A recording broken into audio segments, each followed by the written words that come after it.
ఆడపిల్లలు అర్ధరాత్రి స్వేచ్ఛగా బయటకు తిరిగే ఈ దేశంలో ఒక్క ఆంధ్రప్రదేశ్ మాత్రం ఎటుపోతోంది. రామరాజ్యాన్ని రావణ కాష్టంగా మార్చినటువంటి ఈ కూటమి పాలనలో మతి స్థిమితం లేని అభాగ్యురాలపై అత్యాచారం, లేడీస్ హాస్టల్లో రహస్య కెమెరాలు, పసిపిల్లలు చనిపోతున్నా పట్టించుకొని వైనం, ఓట్ల కోసం గ్యారంటీలతో ప్రజల్ని బురుడి కొట్టించి అధికారంలోకి వచ్చిన ఈ కూటమి పాలనలో పసిబిడ్డలు సైతం జంకుతున్నారు. బాబొస్తే అదొస్తుంది, బాబొస్తే ఇదొస్తుంది, ఉచిత సలహాలు, ఉచిత బస్సులు ఇవేవి మాకు అక్కర్లా. మాకు మా ఆడపిల్లల మాన ప్రాణాలే ముఖ్యం.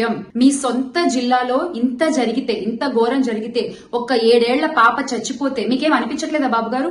ఆ పాపకు అనిపించట్లేదు అని కంప్లైంట్ ఇచ్చిన అప్పుడే అధికారులు రంగంలోకి దిగి సరిగ్గా పట్టించుకుని ఉంటే ఈ రోజు ఆ పాప చనిపోయేది కాదు, ఆ తల్లి బిడ్డ వేరయ్యేవారు కాదు, ఆ తల్లి కింద కడుపుకొత్త మిగిలేది కాదు. ఆడపిల్లలకి రక్షణ లేకపోవడం అనేది సిగ్గుచేటు. అన్నయ్య అన్నావంటే ఎదురవనా అంటూ ప్రచారాల సమయంలో సినిమా డైలాగులు కొట్టి అధికారంలోకి వచ్చిన ఇప్పటి నాయకులు ఈ అఘాయిత్యంపై, ఈ ఆసిఫియా మరణంపై ఏ కమిటీ వేస్తారో తక్షణమే చెప్పాలి.